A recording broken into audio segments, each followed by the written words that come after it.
Hey everybody, Matt Mayoka here at NBC Sports Bay Area, just arriving in Buffalo, New York. I was going to say where the 49ers are going to play the Buffalo Bills. Actually, in Buffalo is not where the Buffalo Bills play, and the weather this weekend is expected to be cold, but not anything out of the ordinary. However, in nearby Orchard Park, where the Bills' home stadium is located, it's like feet of snow expected potentially for weather reasons that only a meteorologist can explain. So I'm not even going to go there, but could be some inclement weather on Sunday night when the 49ers play the Buffalo Bills. Hey, this video is brought to you by Canyon Club Brewery. It's a brewery, a restaurant, outdoor space with fire pits. Bring the family dog, and have a good time. All kinds of different styles of beer, all different kinds of menu items available for young and older alike. Also coming soon, Canyon Club Brewery is to the Livery in Danville. So I'll keep you posted when that happens. Okay, so after I was posted the video on Friday, right before the team got on the plane to head to Green Bay, that was last week, to Buffalo. It was funny because I saw John Lynch out on the stadium on a cell phone, walking around the perimeter of the field at Levi Stadium. And I kind of thought, I wonder if something's going on. I don't know if this had anything to do with what he was on the phone talking about, but shortly before the 49ers left for Buffalo, they announced that they had waived wide receiver Ronnie Bell.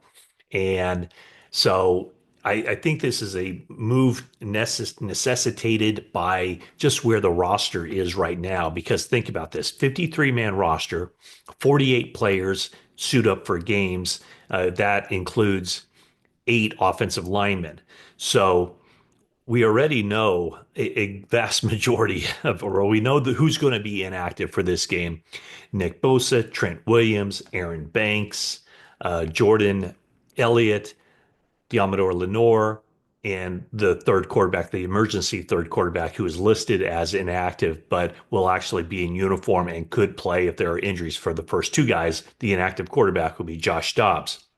So that with Bell now being waived, that means that the 49ers will more than likely later on Saturday elevate two practice squad players to the roster to be available for the game on Sunday night, and also permanently promote someone from the practice squad to the 53-man roster. So right now the 49ers have 52 players on their 53-man roster. Probably an offensive lineman would be coming up. But yeah, Ronnie Bell had, clearly just not taken those next steps. In fact, watching training camp, I did not think he was going to make the team, but he did make the 53 man and just didn't produce. Turned into basically a special teams player. Of course, had that huge drop against the Rams in week 3 that could have sealed that victory.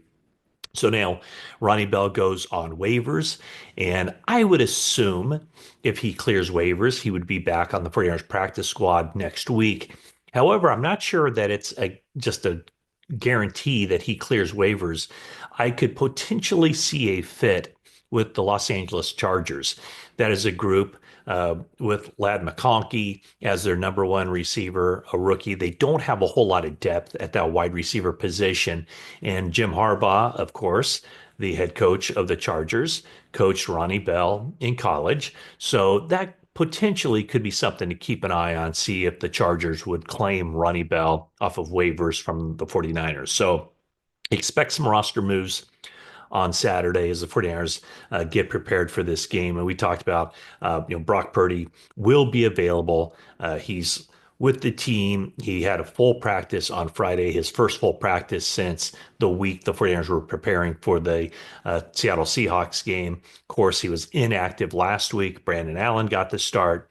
And by Brock Purdy's estimation, 4 years of college and then his first time missing a start while a starting quarterback for the 49ers. It's his first missed starts since his junior year of high school, the Perry High Pumas in Arizona. And he said that as a junior, he missed the first three games of that season due to mononucleosis. And the reports were that he lost 27 pounds, came back, was weak, but still managed to gut it out through the rest of that season. And then the next season, Arizona High School Player of the Year, and all of that. Um, so a couple things that kind of came up this week that we can kind of refocus on and just what it means. The fact that the Fred Warner disclosed that he's been playing with a fractured ankle. That was something that kind of it made everybody just kind of take a look around and say, wow, what's going on here? Brock Purdy returning to practice. There's just been an eventful week for a team coming off a 38-10 loss to the Green Bay Packers and trying to get up off the mat. Some of these issues are kind of relevant when you think about the long term of the team and where the team goes from here. And what will the 49ers, will their focus shift after they get eliminated from the playoff contention, if they get eliminated from playoff contention? But one thing I think that was evident in speaking with John Lynch for the 49ers game plan interview, that I will post a link to down below, is that one of the things he said was he considers this year an abomination. Um, don't think we're playing close to what they expect this team to be, and he sees a team that just has been making a lot of undisciplined mistakes. He also talked about it. He doesn't think it's the work habits, doesn't think it's the coaching. He believes they have top-notch players and top-notch coaching, but the undisciplined part of it is, the penalties, the inability to finish in the red zone offensively and defensively, and then just how the team has been outscored and not closed games out in the fourth quarter. And of course, the three games that come to mind, the three games that if they had won, but if ifs and buts were candy nuts, every day would be Christmas. Those division games, the Rams, Arizona, Seattle, they win those three games. And we're talking about the 49ers in a completely different light. But this is a team that has fallen far short of expectations. John Lynch acknowledges that.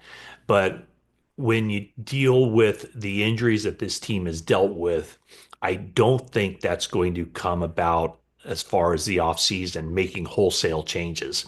I think the 49ers, my personal opinion, is that, there will be a 40% turnover. There may be a big name guy or two leaving the organization, whether it's salary cap related, the team asking for pay cuts. And if that pay cut doesn't come through, maybe it's something like Eric Armstead last year. One name that comes to mind is Javon Hargrave. Someone the 49ers would certainly like to keep around for next year. And John Lynch did say there is a chance of the 49ers to make the playoffs, that he would be back this season. But Javon Hargrave is somebody that is scheduled to make a lot of money for next season, a lot in base salary.